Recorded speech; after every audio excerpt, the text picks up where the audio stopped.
On marche un peu comme un balancier en fait. C'est-à-dire qu'il y en a toujours un qui est motivé, qui a plus la niaque que l'autre, je pense. Bon, il y a des moments où on est hyper synchro, mais il y a toujours un moment où on a un peu des situations de down, où on est moins énergique, etc. Et dès qu'il y en a un qui est dans cette situation, l'autre inverse. Une idée innovante, une intuition, la volonté de créer. Plonger dans l'esprit de celles et ceux qui ont un jour décidé de passer de l'idée à l'action. Je m'appelle Tony Poiré, j'ai 24 ans et je viens du Beaujolais, donc à côté de Lyon où j'ai grandi avec mes parents. Et je suis à Genève depuis environ 3 ans, où j'ai fait mon master à la ED en design, espace et communication. Étienne, Curzage, j'ai 25 ans, je suis originaire de Bourgogne. J'ai commencé mes études avec Tommy en fait, en école d'art à Annecy et en design. Et ensuite on est venu il y a 3 ans à Genève pour faire notre master. Mon 6e sens, la nouvelle saison de Pulse Uncover, le podcast qui vous dévoile les dessous de l'innovation. Cette série a été produite en collaboration avec le Spot Podcast Factory grâce au généreux soutien de Bernet Associés. Bonne écoute.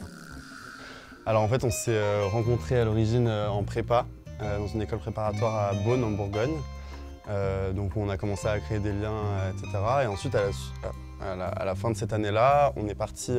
Donc moi au départ je suis parti à l'école d'art d'Annecy. Étienne c'était pas encore acté à ce moment-là. Et en fait, mauvais élève en fait à ce moment.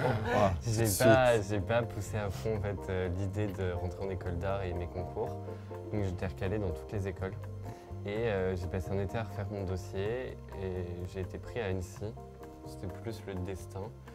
Et donc avec Tony, on s'est retrouvés à Annecy et on a décidé à la fin de ces 3 ans à Annecy de changer d'école. Donc on a passé notre licence ou notre bachelor en commun et on a postulé dans toutes les écoles où on souhaitait aller en commun. Voilà, du coup on a fait un book commun, etc. Et puis on n'a pas vraiment laissé le choix aux écoles. On leur a dit c'est les deux ou rien. Et on s'est retrouvés à la aide ensemble. Un master.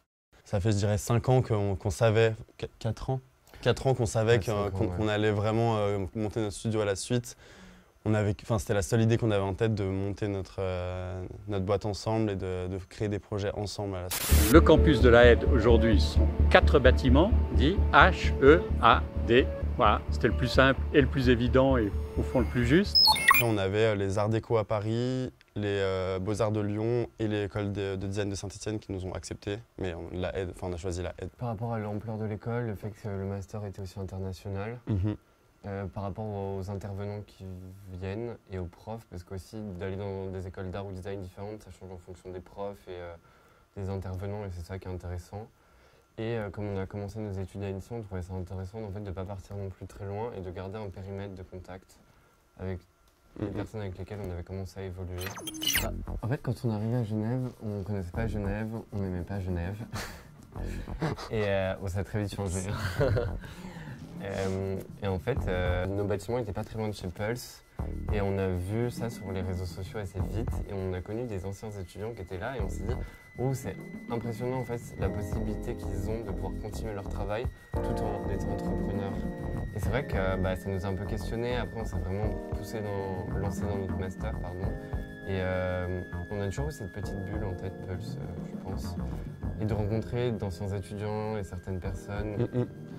Et de voir qu'il y avait toujours ce lien, en fait, le fait que ça fasse aussi partie de la HES. La chute n'est pas trop rude à la sortie de l'école et c'était, je pense, un moyen de nous rassurer. J'ai envie de dire c'est un peu comme une sorte de sas, un sas entre l'école et la vie professionnelle qui nous apporte énormément de synergie, qui nous apporte en fait, ça ouvre le champ des possibles. Il y a plein de choses qu'on n'imaginait pas du tout qui pouvaient se passer. On voyait un peu de l'extérieur qu'il y avait plein de synergies qui se faisaient, qu'il y a plein de communication, qu'il y a plein de personnes qui en sortaient et ça crée une sorte d'écosystème. Et ça, je pense que c'est une très bonne surprise. Et je rêve, qui es-tu? Studio Tech, c'est un studio de design, de scénographie. Donc on produit on conçoit et on produit des aménagements d'espace, par exemple pour des festivals, des scénographies pour des expositions. On conçoit des meubles, du mobilier sur mesure. On fait vraiment des projets assez transversaux, à la fois pour le milieu culturel, le milieu événementiel. Et ce qui est très important, c'est qu'on on cherche des solutions, des alternatives à tout ce qui est scénographie et production à usage unique. Donc en fait, ça va se rapporter beaucoup au nom Studio Tech, qui veut dire The Endless Cycle, qui ne rapporte pas du tout à la tech, la technologie comme on pourrait le penser. Ça rapporte vraiment à une sorte de la manière dont on traite les matériaux, dont on produit, dont on conçoit, qui est vraiment circulaire. On travaille beaucoup avec le réemploi, la revalorisation de ces matériaux. C'est quelque chose qui est venu en évoluant en fait dans notre parcours. Quand on a commencé en école d'art à Annecy, il y a la question quand on est étudiant, en fait, c'est la question de moyens. Donc quand on n'a pas beaucoup de budget et qu'on veut faire des choses assez grandes, on essaye de réutiliser. Et lors d'un projet qu'on a fait à Annemasse, à la Villa du Parc, avec les œuvres du FCAC, donc du Fonds cantonal d'art contemporain genevois, on a réalisé toute une scénographie et c'est un peu notre premier bijou. Notre propre scénographie avec l'aide de profs et d'autres étudiants. Et à la fin de cette exposition, les œuvres elles sont rangées dans leur caisse et elles retournent au FCAC. Et la scénographie, elle va pour partir en fait à la poubelle. Et c'est là où ça nous a un peu alarmés et on s'est dit en fait non, c'est pas possible, on a eu un budget, mais c'est pas parce qu'on a un budget qu'on peut se permettre de jeter. Et ça a été le déclic. Et depuis déjà 3 ans, il y a cette idée d'économie circulaire et de réemploi, de réutiliser. Et c'est même plus devenu une question budgétaire, c'est vraiment devenu une question écologique qui a pris de plus en plus de place. Et en fait, en sortant de la aide, on s'est vraiment dit que maintenant c'était terminé et qu'on allait concevoir de façon consciente. Le Studio Tech, c'est un studio qui est local et souvent on nous dit « Ah, et les projets à l'international » ou « Est-ce que vous pensez rester toute votre vie à Genève ?» Ça, on ne peut pas le savoir si on restera toute notre vie ici. Mais en tout cas, l'idée, c'est de travailler en local et c'est pas d'aller faire des projets en Inde, en Chine, à New York. Ça pourrait être hyper intéressant. Nous, ce qu'on veut, c'est avoir un écosystème de partenaires qu'on est en train de développer sur le canton genevois et peut-être sur la Suisse romande plus tard. Mais c'est pas de travailler avec pour des énormes projets à l'autre bout du monde. Je pense que l'ambition première, c'est de réussir à mettre en place notre système, un système de location de scénographie sur mesure sur lequel on travaille depuis quelques temps maintenant. Et l'objectif, c'est voilà, d'arriver à avoir un lieu qui soit protéiforme, qui soit à la fois atelier pour nous, showroom, espace de co-création et dans lequel on puisse stocker des matériaux pour voilà, travailler avec le client, pouvoir lui montrer voilà, on a tel type d'assemblage, on a tel type de matière, on a tel matériau et dans lequel on puisse co-créer.